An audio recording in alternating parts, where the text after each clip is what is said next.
Hello, everyone, and welcome to the newest edition of Brain Chats. With me, we have Dr. Janani Dhinakaran. She has a master's in neuroscience, a PhD in neuropsychology, and she is a certified health coach. So she does a wonderful job of not just understanding what's good for the brain, but has the tactics to help you implement it into your life. I'm Dr. Stephen Cain, president of the Whole Brain Health Initiative. How are you doing, Janani? Very good. How are you? Doing good. Doing good. Looking forward to our new structure for the Brain Chat. So we have a different flow that we're going to take with it today, and I'm looking forward to seeing how it unfolds. Dr. Janani, let's. I think one of the things we want to do is just share more stories throughout these chats here. So, what fun brain health related story do you have top of mind right now? Yeah, so I was actually interested in sharing some of the things that people have benefited from through the Brain Club, right? So there have been several people who have been consistent with it throughout the years that I've been teaching. And even though they have been part of that class for so long, they keep coming back because there's a community aspect that really draws them in. And I think one of the major benefits that we see among the participants is a community building. So other than that, I would say that I have a few examples on the content that I've produced or created for them, which has actually resulted in changes in their own brain health and how that's been measured by them. So one of the participants, she actually noticed that after she learned a little bit about how to read labels, she started to watch the labels in terms of sodium content. So once she was able to monitor sodium content, her blood pressure went back down to more normal levels. And that's important for brain health because, as you know, like higher blood pressure can be one of the risk factors for developing dementia. And all that because she just learned how to read labels better. Right. So we have one of the modules on that. And I remember after the class on mindful eating, one of my participants came to me and said, I went to this place that I usually go to, and I love having fried chicken there, 4 pieces each time, right? But this time when I went there, I was trying to eat it mindfully, and I realized a couple of things. Firstly, when I eat mindfully the way that we've discussed in class, I can't eat 4, I can only eat 2. That's one. And the other thing he realized is that the quality of something in the oil or something that they use in the process isn't really good. Like he doesn't like the taste. And he only realized that because he was actually paying attention this time. And usually it's just a narrative in the mind saying, I like this place, I like this food, so I'm going to have it once a week in this place, right? But once you move away from the expected narrative and you're actually paying attention to the reality of the experience now, he had a completely different experience. And he says, I'm not going back to that place. Right. So it's interesting how these conversations that they start in class and then relate to like real transformations in people's lives in the way that they behave. Do you have any stories to share similar to this? Any similar stuff? I do have stories, but let's piggyback off that for a little bit. I'm hoping the people that watch us can understand a little bit more of the background of how these changes happen, because that's what our organization really wants to happen. It's not people just to hear and to understand conceptually. Yeah, mindful eating and manage your blood pressure. I mean, this is important stuff. I mean, they say 80% of strokes are preventable, and one of the most important things to do is to manage your blood pressure well. If you can do that naturally and not ideally not with medications, and that's a very healthy way. So that's definitely these are great things that you're doing. And let's, if we can delve in a little bit more to how these happen. Maybe tell people about the Brain Club, how these conversations happen, and what about your approach, your programming actually leads to these types of behavior change that help people out. Yeah, so I think a lot of the Brain Club format is similar to when we first started out, Steve. So there have been minor changes that I've had to make because we went virtual after COVID, and some other changes that happened because I think preferred more Qigong as part of the movement section as opposed to dancing, which was what you had originally programmed into the format. But usually how we start is brain teasers, riddles, jokes. And I like that most of the participants, They try to come up with answers rather than just say, okay, just tell me the answer. And they come up with very interesting answers, which sometimes are even better than the ones that whoever wrote the original joke really came up with. And we all have a really good laugh, and that's how we start. And then we move into some boggle or jumble or some other word-based game or challenge.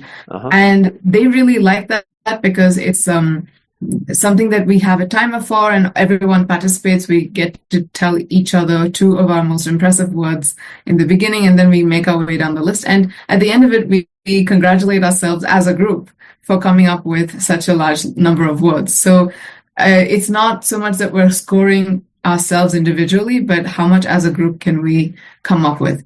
So I think that also builds a little bit of the community because no one's being pitted against anyone, and it's more a fun activity than competitive. I think a lot of people enjoy those. Sometimes we have other challenges, brain challenges, like I introduced the Stroop test, or we have mental rotation tasks, something like puzzles, rebus puzzles. So these are a little bit more occasional, but they find them interesting because they're challenging. And then they ask questions like, which part of the brain does this? Because we do also learn about different parts of the brain and the nervous system. So after that, we move into breathing and movement. So usually in the breathing section, I introduce some kind of breathing technique or meditation technique, and we do it for like 2 minutes, maybe 3. So it's very small. It's just a glimpse of what could happen. And sometimes people notice certain patterns in the way that they breathe just by that small exposure. So they feel encouraged to explore it in a little bit more detail on their own.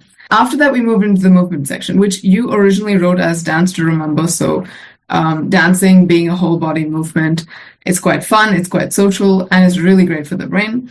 I'm using more Qigong movements because I noticed some people, especially the seniors who we serve, may have aches and pains in certain areas. So sometimes I'll ask them, where do you want to focus today? And then we get into the partner questions. So this is like the core exercise, which has a lot of benefits. So what are the partner questions? We used to have 10 in the original format. We used to have 10 questions that you'd pair off with people you don't know that well in the class, and you'd ask each other the questions, and with the intention of remembering your partner's 10 answers at the end of class, which is not easy to do because usually most people are in a conversation, we are waiting to speak our mind and have our turn to say our thing. So to switch that habit a little bit and learn how to listen and pay attention to someone else's answer because you want to remember that. Because this is one of those skills that is very real life applicable. You need to be able to pay attention to remember things. And when you socially interact, it's one of those things that really fires up your brain, right? So it is a listening exercise, attention, and a memory challenge, but it is also a community building exercise because they learn so many interesting things about each other. So what we've done now in the virtual Brain Club is we've moved to breakout rooms. So we use that feature to pair people off. The unfortunate thing about the breakout rooms is that I can't overhear the conversations. Okay. Sometimes I like to listen in, like in in-person classes, I'd kind of walk around and listen to their conversations and say, I know who said what to which question. And it's a bit of a brain challenge for me to remember that at the end as well. But because it's a virtual one, we have limited it to 5 questions with the breakout room. And even there, sometimes they get chatting so much that they don't make it through all 5 questions. So it is more a social exercise at the end of it, but they do learn a lot about each other and from each other. So I think that's really like a very fabulous thing that they all look forward to. And then we get into the content presentation part where we have a theme or a topic that we go into. So reading labels would be one, mindful eating would be another. And we have things about what foods are really good for the brain, what kind of exercise. So various topics that relate to lifestyle medicine and how these habits, how they work to benefit us, but also how to follow that up with an activity which would actually ground that into our learning. So if you're doing mindful eating, I'd distribute raisins or like an orange or something and say, take one little piece each. And now we're going to learn how to eat this mindfully, right? So then it's not just theory, but you're actually getting to experience some of that in the activity of the class. So you follow it up with some practicals, and then you go back to the questions with the partners, and you check how much of your partner's answers you remember. And that's how we wind up the class.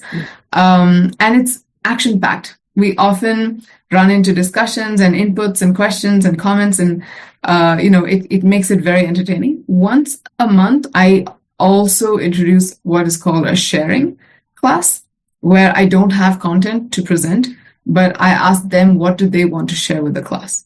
So it could be music, movies, something else they learned about in health, or they attended some event, went somewhere on holiday, whatever. So, but they are bringing something to each other. So it's not always me trying to instruct them, but they're sharing their own journeys. So, and once in a while, we'll talk about our GoFees, what are our goals, how are we doing on them, and I share just as much with them as they do with me, and we talk about if someone is struggling with one of the goals, how do we help each other, motivate each other? Yeah, so that's the format in a bit more detail. And because it's such an amazing format, it's so engaging and interactive, and it's really benefited people. Like I can tell you at least two of the people. So many of the people who come to class are already very active. That's why they come, because they're active, they're looking to be more active, more stimulated, older adults. But some of the people who come have a little bit of cognitive deficit already. And I've seen in them just within 2 to 3 months, drastic improvements. So especially in the partner questions, there was one lady who couldn't remember her own answers, let alone her partner's. And by the end of the time that I was working with that group, she actually could remember some of her own answers. So that is actually quite a lot of improvement at the age of in her 60s, where she already had some deficit that she was going to a doctor for. And then I think the other one who still comes to Brain Club is one of the ones who said, I don't feel like I can engage with all this. Like, she was very kind of withdrawn in the beginning, but now she's one of the most active participants. And I think her emotional well-being, and she feels like she's very intellectually active now and engaged. And she says the phrase, feels in the swim of things. So when she goes to these events and lectures, she's like, I understand this stuff now because I go to Brain Club and we talk about all kinds of complicated stuff there. So she really feels more confident in her interactions with the world because cognitively she feels sharper. That's awesome. And she has a community to share that with. Yeah. That's so great, and it reminds me of some some of those awesome stories. I remember I had this one gentleman that his memory was declining, and it just kept getting worse and worse over the years, and he was mild cognitive impairment was where he was at, and he was at a point where his wife would not feel comfortable leaving him by himself if she were to go out of town or on vacation. Like, he just didn't have the capacity to take good care of himself, and just wasn't cognitively at that point. And he started coming to the Brain Club, and just his confidence in himself when he saw him remembering 1 out of 10 things to 6 out of 10 things. And he would say, I'd go on walks in this walking group and I'm remembering these people's names and I'm saying their names. And he's like getting excited, like, hey, Joe, good to see you again. Mike, good to see you again. And then I felt that enthusiasm when he was telling me the stories about how excited he was to finally start remembering some people's names. And got to the point when his wife would go on vacation, it was like they felt comfortable with her leaving and him being able to be self-sufficient in the own house. And I'm like, man, that's so awesome. And this kind of infrastructure, what you just described, an interactive, fun, playful, supportive community kind of experience, as opposed to just watching a module on a computer or just having reading a book. It's not to say that those things are bad, but I think that something like this, for most people, just how our brains are wired to learn, to grow, is with in a much more experiential kind of way. And so I'm glad you're continuing to do a great job in facilitating these programs that create this framework for people to do things that are really good for their brains. Yeah, and it's really fun too. I mean, one of the things that I realized when I taught one module, I think maybe 8 months ago, and then I started to teach it again. And one of the riddles, two people who kind of were familiar with it last time ended up saying exactly the same thing this time in the same order. And I was astounded by how the mind goes in the same pathways, like, and says the same things. So I don't know if you've heard of that study which talked about short-term memory loss and being asked the same question and then them giving the same answer in the same words, because you can predict what you're about to say based on, like, so for example, when I'm editing the podcast and you say something to me and I'm like, okay, this is what I'm going to say next. Not because I remember saying it, but that's what I would say now too. Like as I'm editing, that's what my response would be. So I noticed that. And then one of the other participants tells me, looks like, Janani, you are benefiting from Brain Club more than all of us, because not only do you remember, how to teach all of this, but you remember what we said, like who said 8 months ago and in what order. And like, looks like your brain is getting sharper, and it's probably true. Teaching Brain Club keeps me sharp because I'm remembering so many people's stories and memories and things like that.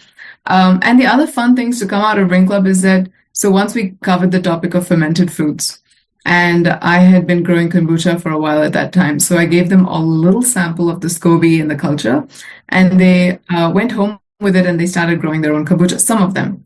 And the fun thing that came out of that is we started having a kombucha tasting group. So we would meet once in 2 months and say, look, I tried this flavor, I tried this fruit and this herb in like a secondary fermentation. And so we'd all bring our own bottles of like our favorites, and then we'd share it with the group.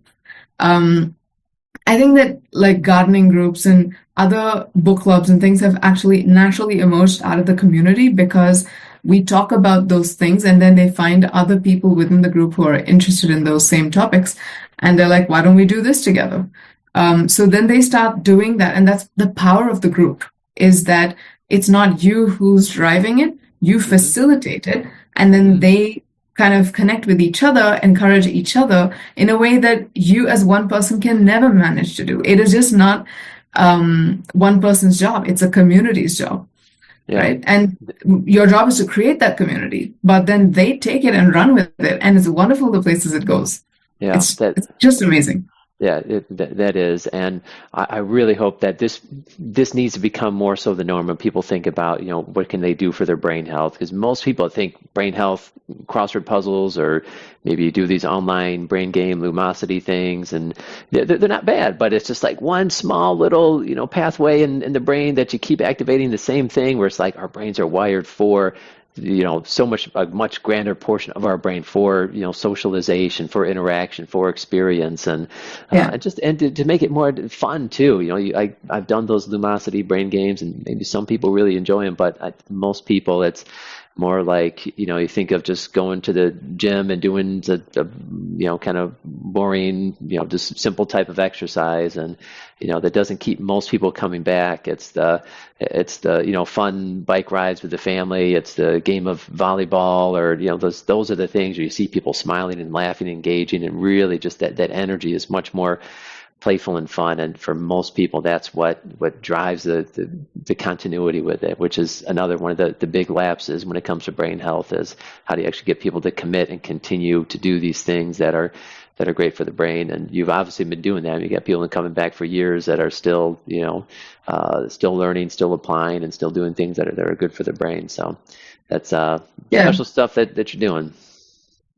I think they really like that we go over the same content every 8 to 10 months, because it helps them keep in touch with that content. And sometimes I include updates based on any news that we've received on, okay, we've covered this study about 40 hertz frequency being good for clearing up the Alzheimer's plaques in the mice in MIT. And what have they done with clinical trials with humans? Like, that's a non-invasive way to reduce your plaques, right? So why wouldn't we use it for humans if it's been tested to be safe, right? So if there have been any updates on that, I'll go and check on that before I present that same content again. And so they'll have new questions, better questions, and interesting follow-ups on, depending on who's in the class. But we have some very, very smart people, like people who've had very rich careers, interesting backgrounds, and it's so fascinating to learn from that elderly population because they have so much of that experience to offer and share. Yeah, yeah, absolutely. And for so many people out there, this is such an ideal program. I hope more and more people become aware of it because there's nothing else out there like it. I've been to a lot of the senior communities, and I'm aware of the different options that they have. And so often I hear that their brain health programs are just kind of boring. Like they've got maybe a simple brain game they can do on computers, which have been collecting dust in the computer lab for a while, or they've got these other educational things where they just kind of read some brain health generic content. And it's this is a much more rich communal, integrative, fun approach to it. And it's and highly effective. Yeah. Yep. And so for people that have that interest, for people that want to grow, that want that community engagement, that want to learn specifically more about brain health, this is a wonderful approach. And for our viewers, I initially was doing the Brain Club alongside Dr. Janani and a couple other people, but then I eventually kind of branched off to try to do something that would be more broad, because there's a lot of people out there that just brain health is not top of mind. They don't want to focus on their health. They just want to have fun. They just want to do something and not like the thought of it being related to their health or being any kind of self-improvement work is just not for them. But a fun game of trivia is a fun way to connect. And so I started doing a program called Trivia Legends, and also another exercise program called Fitness Trivia. And this is to try to attract people that normally don't want to do the self-improvement kind of stuff, because that's probably a good majority of people that they're just going to wait until something bad happens, and then once they've had their stroke or once they already have dementia, then it's like, okay, maybe I should check out the Brain Club or do something. So to try to be even more preventative and try to kind of get people to just get their foot in the water a little bit, I branched out and started doing some other programs. And one of the things that really that just kind of really hit me, it was just one of those special moments. I got an email from an activity director, and she said that her residents initially, when they saw the first fitness trivia program, it's me and my mom doing just real simple exercises with a fun game of trivia. They said, "Oh, this is stupid.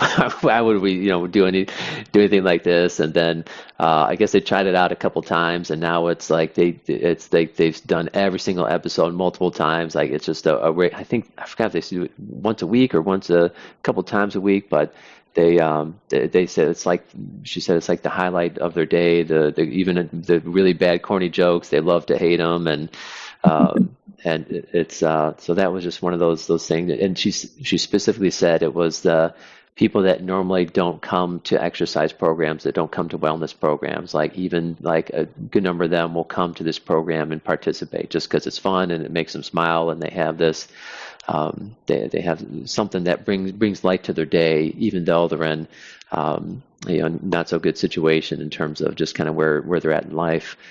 And that was just such a special thing for me to hear, that all this work that my mom and I have been putting into creating these programs, and it's getting people to take action and to have fun and smile as they do it. So we're everyone watching, we're hoping that as time goes on, that that these things kind of funnel and work and synergize, and more and more people become aware of the fun kind of games that we have, and then after that they come more the ones that really want to take to the next level and really want to just immerse themselves in understanding what's good for the brain and what they as an individual can do to make the best of what they have, that they can go to the Brain Club or maybe even work one-on-one with someone, and just do everything they can to make the best of the world and the opportunity that they have. Yeah, I specifically like the fitness trivias because you do it with your mother, and I think it's very sweet that you do the ones which are a little bit easier, and your mother does the really hard ones. And it's like the contrast to what you would expect, that the older person does the harder activities.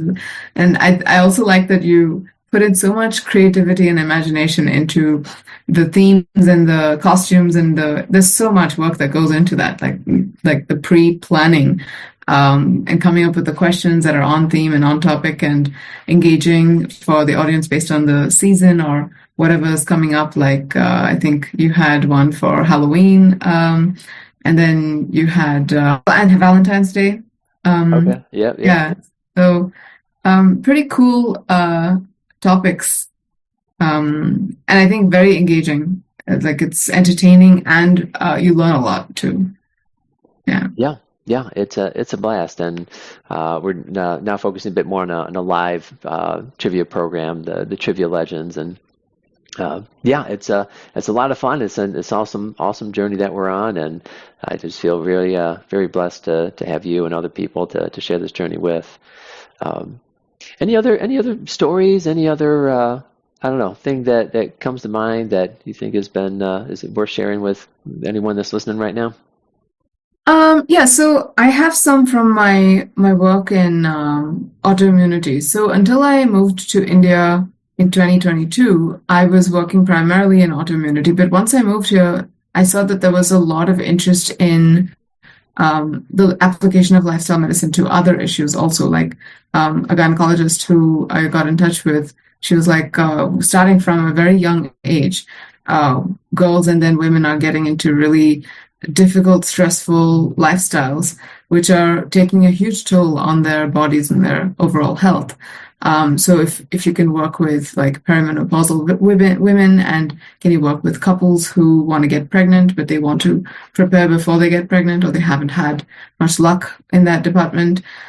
So it's like expanding into things like PCOD and getting HbA1c levels down for people who are at risk for diabetes. So it's kind of expanded into other regions also, not just limited to autoimmunity. And I think part of the nice thing about each person that I work with is that when you prevent all of these issues at this stage in their 30s and 40s, you're actually preventing dementia too in the long run, because you're setting them up on a trajectory which is anti-inflammatory, and there's the underlying principles of wellness. There's a lot in common between diabetes prevention, heart disease prevention, and dementia prevention, and autoimmunity prevention. So it's not like you have separate sets of things to do for all of them. They have so much in common. So by reversing the illnesses at this stage, you're actually preventing long-term other problems that could be even harder to reverse at an older age. I heard from one of my couple clients saying that she's pregnant. I was just like, that's amazing. Like, there's a new person coming into the world because of the work that I did with them. That's like, what? That's cool. Really cool. Very cool. That's incredible.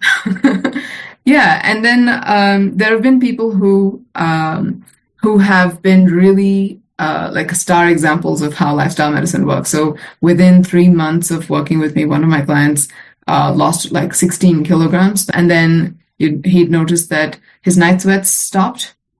His blood pressure came down such that he was actually getting dizzy. And then I was like, you need to recheck your dosage and talk to your doctor. And so the doctor slowly and very conservatively got him off the blood pressure meds after getting a lot of data. So, but he got off so many medications because he had a history of a couple of other autoimmune conditions, as well as an elevated HbA1c reading. And over just 3 months, all of these parameters started to come back to normal. And so now he's off most of his medications. There's one that his doctors are being very careful to taper slowly, but everything else he's done. And he's done working with me too. So I think that totally he worked with me for like 4 months or 5 months. And he's done. And I can tell you the trajectory he was on before he worked with me and after is just drastically different, like where he would have ended up if he hadn't done the work. Mm-hmm. And similarly, so there are people like that where it's just about the food, exercise, tweaking, finding out what is irritating your system. But then there are also people where food, exercise, they're doing really well, even sleep is not too bad, but they have one specific emotional stressor, which is causing a major reaction in their eyes or in whatever other part. And it's funny because this was almost like a puzzle to solve in this one case. And because I collaborate with her doctor, because she's the same doctor who sent her to me, because I collaborate with doctors in India, they are open to that, to say, look, we have a very high caseload. We cannot walk all our patients through lifestyle changes. So you do that, right? So you do the intensive weekly, spending hours on getting them to like handhold and teach them these changes, and then we'll both see together really positive outcomes for these patients. So this doctor who sent her to me, I was going to see her for something, and she said, that she was doing really well for a few years in the middle, but then it got back to really bad after that. Just as we were thinking of taking her off the meds, it got bad again. So I was like, So I went back to the client and I said, oh, what were you doing in those 2 years that things were getting better? And there was one significant thing she was doing. And I was like, just go back to doing that, And so she hasn't gone back for any flare-ups since then. It was just a matter of putting the dots together and figuring out what was that irritant and how can you fix it, right? And like people take loneliness and emotional issues very lightly. Like they think it's just in the mind. You should just write it off and get on with life, right? But the mind-body connection is such that there's no connection. They're the same thing. And if you're feeling a certain way for a long time, it's going to translate into physical manifestations. So you can't treat your emotional issues like completely unrelated. They're not. So yes, so some of those are the stories where, and I think that the main thing that underlies all of these stories is that every single person that I've worked with for these autoimmune conditions or similar inflammatory conditions they're able to understand their own body better. Like, I notice that my body gets overheated when I eat this food. So when I get overheated, I experience more night sweating. And then that, if it is left without any changes for 2 days, I can have a flare up in my eyes for that, right? So like they're able to map this out and like have very clear, a clear understanding of how it works in their body and what are the ways to regulate that if that happens. So they're not left like wondering, oh, this is a mystery. My body's just going through something and it's just happened to me. It's more like I'm in the driver's seat now. I completely see all the controls. Well, not all, but like most of the controls. And I understand so much more than I did before. So I'm able to take charge and then shift over to take control of the things I do have control over, which is a lot of the way you live your life. So I usually give them like this tracker and I say, why don't you track your quality of life parameters, which are currently not so great, and then the things that you're changing, the interventions on the other side, and then you can see which intervention led to what change. And so that really empowers them because then they're getting to know what did they do to improve their own health.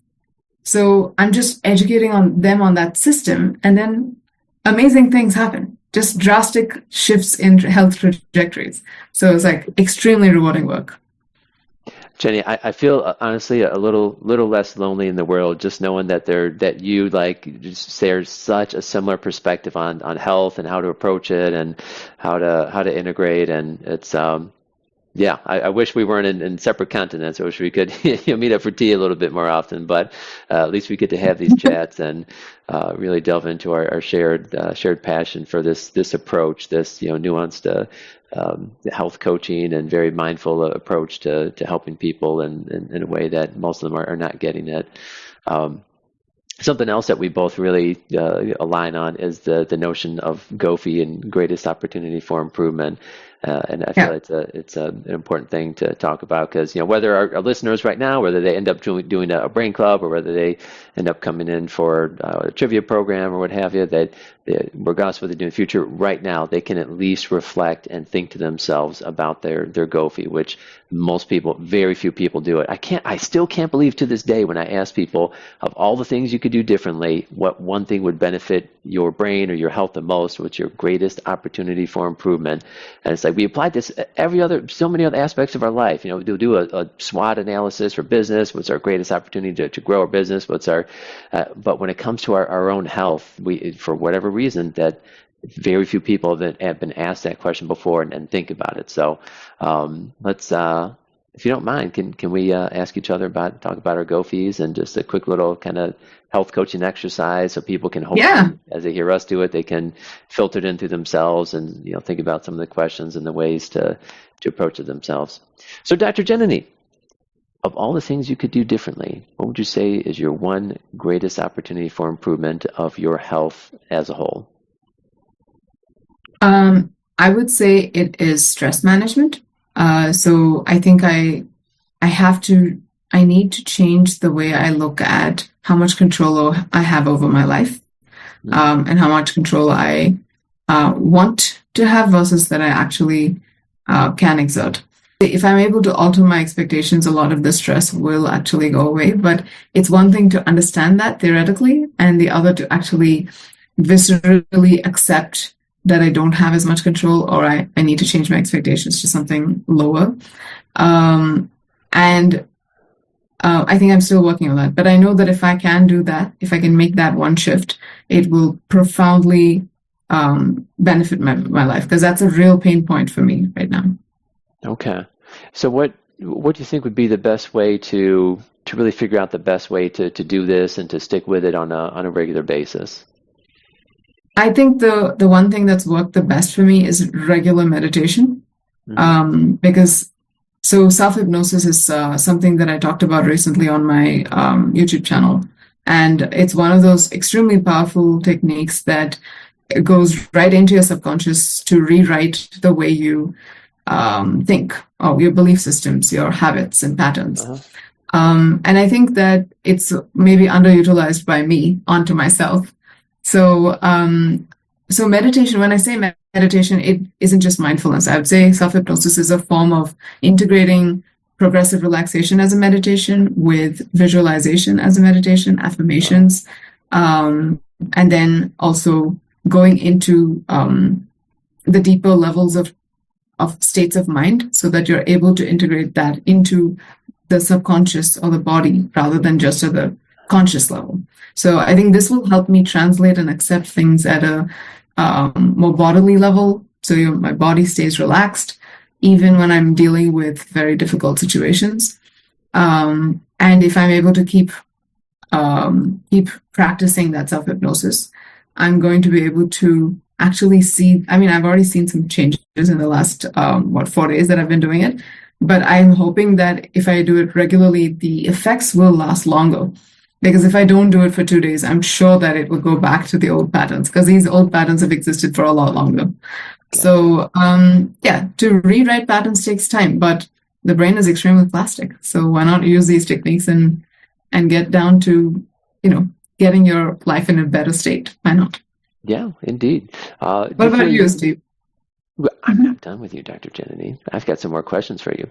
Do you feel this is something you need to put in your calendar? I know you're a busy woman. You do your autoimmunity work, you do your whole brain health initiative work. You're a mother, so just in your busy lifestyle, how do you continue to prioritize and make sure that this does this important thing to keep your brain optimized? How do you ensure that this does fall into play?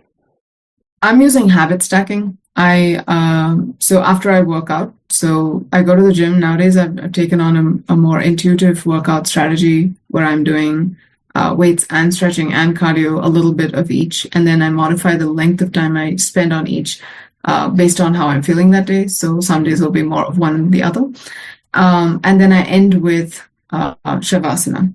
And that's when I do my self-hypnosis also. So I do a deep relaxation, and then I get into the self-hypnosis affirmations. Then I come back out and I feel really, really relaxed. And I'm hoping that has an effect for the rest of the day too, because the few days that I did practice it, it has had an effect. So I think that it may be I'm hoping it'll be the one thing that I need to do to get out of this more permanently. Gotcha. Do you think that our next brain chat, let's say we have it in roughly a month again, that seems to be our cadence, do you think if we were to check back on that, talk about it, see how it's been going, have that system of accountability, and having all our viewers also aware of you and whether or not you did it and how well you did it, do you think that would be a good system of accountability to help make sure you're doing what's best for your own brain? Okay. All right. Definitely. Well, if you insist, Dr. Janani, we will touch on that and check back next month. I don't insist, but okay, I'm happy to do it.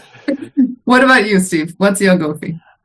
I feel I think sleep as a lately, it's I've not been putting enough emphasis or priority on it. I know last weekend, both nights I was up a little bit later than I should have been last night. Yeah, a little bit later, just not prioritizing it as much as I should, not going to bed as early as I should, and also not creating the framework for optimal sleep as well. Not sometimes maybe watching TV or on the computer a bit more so, or doing some things that might be just a bit stimulating. I realize I have to keep the air is kind of dry in my house, and sometimes it wakes me up when I'm breathing. So I have to get these humidifiers going like an hour or two beforehand. So there's this new system I need to be more regular with to make sure that the sleeping environment. I need to make sure the temperature is right. I turning 40 in a couple months here, and one of the perks of this getting all this stuff is you got to do everything just right, or it doesn't work out as well as you want it to. So I gotta really be on top of creating all the conditions that facilitate getting the better sleep. Yeah, okay. So I will make sure to check in on that next time. Yeah, we will, and that'll definitely keep me accountable and make sure that I do a better job of it. So I just wanted to wind up with one of the things that I think the audience might have as a question is, where do we find these brain clubs and fitness trivia? So I can tell you that brain club is something that we do in groups. So if you have a group of people of, say, 6 or 7 who are actually interested in attending together, you can get in touch with me. I can leave my contact information or something on the description. And I think we're looking to actually expand Brain Club into the Eastern time zone, so EST time zone. So if there are enough people from that time zone, then we can start several new groups there as well. I'm looking to start one in India. And Steve, do you want to tell us about where people can find you and your programs as well? Yeah, sure thing. I'll leave my email as well in the description, and just shoot me an email if you're interested in have one of the live wellness trivia type programs hosted at your community, or just want to join in on one that's already existing. Then just let me know, and love to have you join in. Yeah, and do check out the ones that are already on our YouTube channel, the Whole Brain Health YouTube channel. There's lots of Steve's programs already out there, so that could be cool too. All right.